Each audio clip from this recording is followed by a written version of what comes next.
병원 연애 신금일관 분들 주변에서 이런 말씀 들어보셨을 거예요. 올해 너 힘든 애야. 병신압에 묶이고 관살 혼잡에 치인다고. 명리 좀 공부해 보신 분들도 마찬가지예요. 병원연 신금 치면 부정적인 얘기가 먼저 나오더라고요. 근데 저는 이게 이상했어요. 정작 병원연애 가장 결정적인 사람을 만날 분들, 가장 큰 도움을 받을 분들, 제 상담 기록을 보다 보면 신금일관이 제일 많거든요. 왜 그럴까요? 저는 어려운 운도 그냥 나쁘다고 끝내지 않기 때문입니다.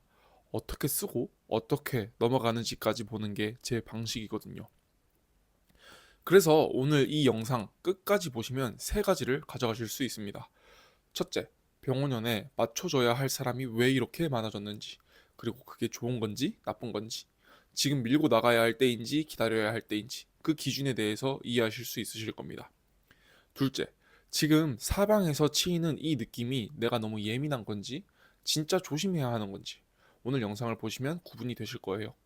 셋째, 이 힘든 게 의미가 있는 건지, 병원연이 신금한테 왜 이렇게 유난히 무섭게 느껴지는지, 또 어떻게 극복이 되는지 납득하고 가실 수 있으실 겁니다. 영상이 3월에 업로드 될 것 같은데요. 3월은 2026년이 본격적으로 시작한 지 시간이 약간은 흐른 상태니까요. 한번 현재까지의 나와 비교하면서 들으면 더 재미있게 영상 보실 수 있으실 겁니다. 그럼 시작하겠습니다. 자, 그럼 먼저 가장 많이 들어보셨을 얘기부터 짚고 갈게요. 병신합. 신금일관 분들 이 단어 들으면 어떠세요? 명리 좀 아는 사람한테 병원연 신금 얘기를 꺼내면 이렇게 말하는 사람들이 많더라고요. 아, 이번 연도 병신업 때문에 힘들겠다. 너 관에 묶인다. 빛을 잃을 거야. 병화가 신금을 비춰서 반짝이게 해주는데 합이 되는 순간 수로 변해버려서 오히려 빛을 잃는다. 가까이 붙을수록 같이 어두워지는 관계라고 말을 하는 거죠. 저는 이런 일방적인 부정적 해석이 단언코 틀렸다고 생각을 합니다. 병신합을 부정적으로만 보는 건 결과만 보고 과정을 통째로 빠뜨린 거예요. 병신합이 부정적이지만 않은 이유가 있습니다. 이건 합이기 때문입니다. 부딪히는 게 아닌 순용한다는 뜻이죠. 그래서 관이 강하게 들어왔을 때 신금은 본능적으로 알게 됩니다. 지금 맞서면 내가 부러진다는 걸. 그래서 그 힘 안으로 들어가게 돼요. 이게 약한 게 아니라 강한 기운을 잃는다고 해석하면 됩니다. 살면서 한 번쯤은 이런 관계가 있지 않으셨나요? 부모님이든 상사든 배우자든 이 사람한테는 어쩔 수 없이 내가 맞춰야 해. 맞서면 관계가 깨지고 그냥 굴복하면 내가 사라지는 것 같고. 근데 어떤 사람은 이 관계에서 절대 지지 않아요. 싸우지도 않고 굴복하지도 않는데 결국 자기가 원하는 걸 얻어내는 거죠. 어떻게요? 그 사람의 방식을 읽는 거예요. 언제 밀면 되고 언제 빠지면 되는지, 언제 맞춰주면 오히려 내가 원하는 걸 얻는지. 강한 사람을 정면으로 이기려 하지 않고 그 힘의 방향을 읽어서 내가 원하는 곳으로 흘려보내는 거예요. 그게 제가 병신압을 해석하는 방식입니다. 그럼 결국 맞춰주는 거잖아요. 그게 편한 건가요? 라고 물어보실 수 있습니다. 편한 게 목적이 아닙니다. 원하는 걸 얻는 게 목적이라고 말씀드릴 수 있겠습니다. 강한 사람과 정면으로 싸워서 이기는 사람은 정말 드물어요. 근데 그 강함을 잃고 흐름을 타서 결국 자기 것을 챙기는 사람은 확실히 있습니다. 병원연에 신금이 이용해야 하는 능력이 바로 이 능력이라고 저는 생각을 하는 거죠. 문제는 이 병원연의 기운이 만만치 않다는 겁니다. 그 만만치 않은 아주 강한 기운이 정확히 어떤 형태로 들어오는지를 정확히 알아야 한다는 거죠. 그게 바로 다음 얘기인 병지입니다. 이 병지에 대한 설명을 들으면 비로소 왜 다른 상담사분들이 신금일관이 병원연에 힘들 거라고 말하는지 알 수 있게 되실 겁니다. 물론 저는 절대로 그렇게 부정적으로 단정하지 않지만요. 자, 그럼 병원연의 기운을 조금 더 들여다볼게요. 12운성이라는 개념이 있습니다. 사람이나 기운이 태어나고 자라고 왕성해지고 쇠퇴하는, 즉 자연의 생로병사의 사이클을 12단계로 나눈 건데요.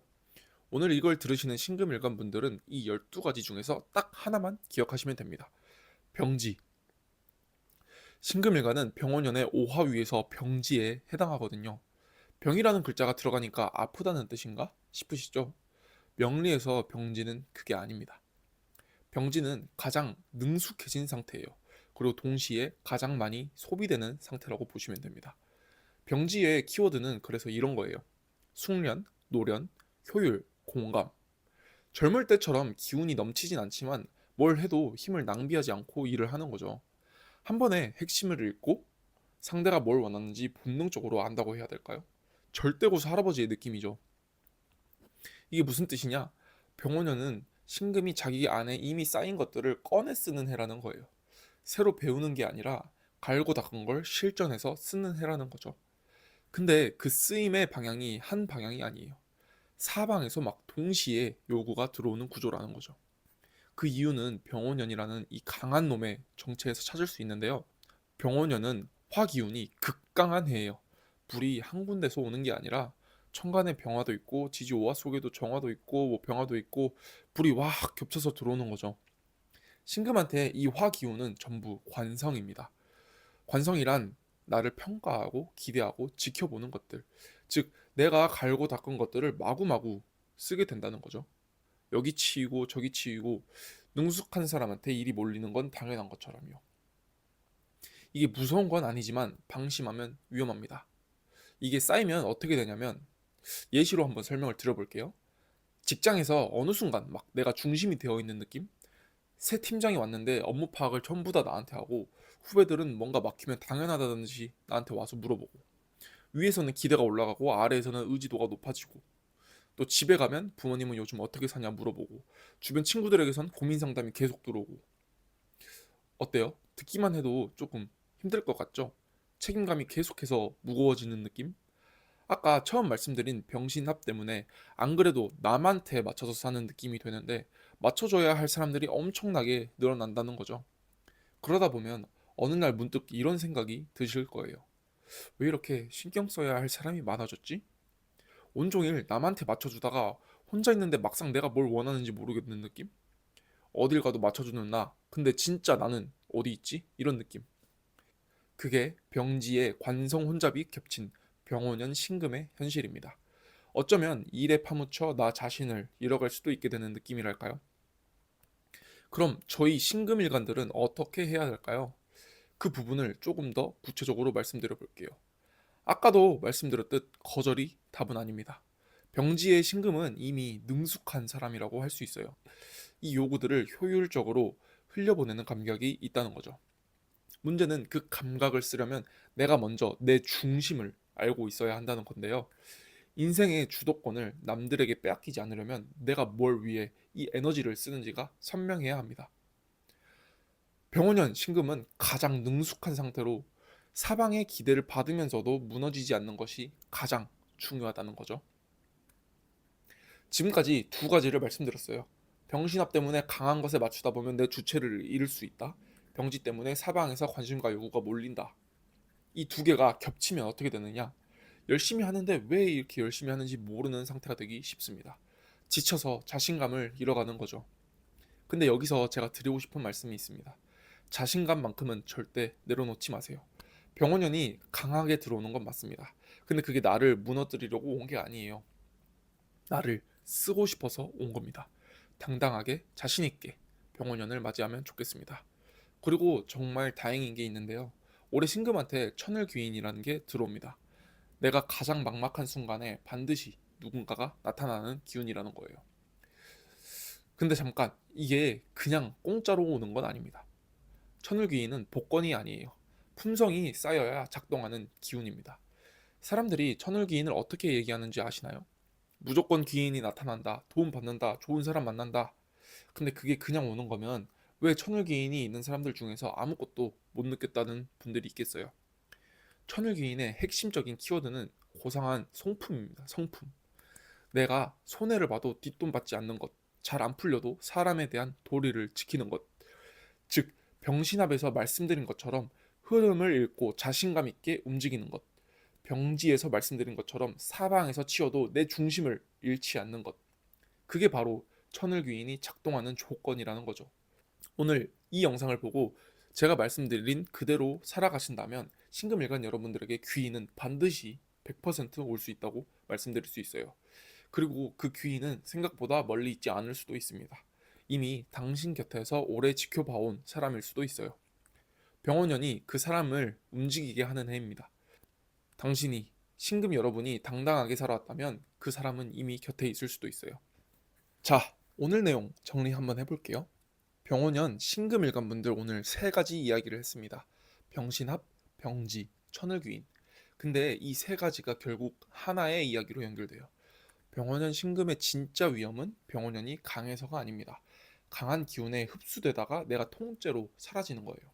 그래서 가장 중요한 것이 내가 내 중심을 알고 있어야 한다는 겁니다. 병원연의 시선이 늘어나요. 기대하는 사람이 늘어납니다.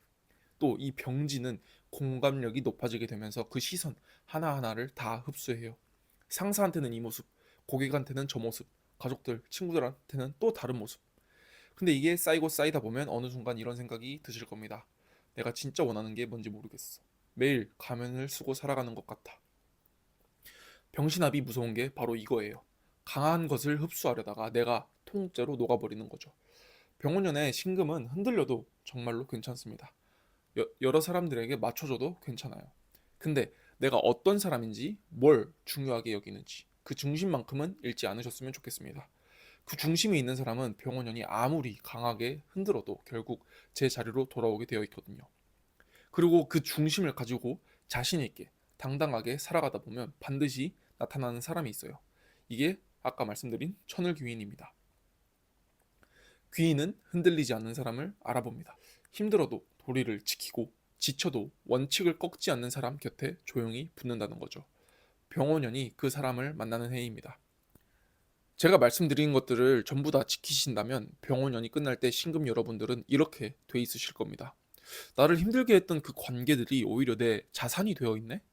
맞춰졌는데 내가 사라진 게 아니라 그 과정을 버텨낸 내가 더 선명해져 있네? 그리고 그 모습을 지켜봤던 누군가가 내 편으로 남아있네?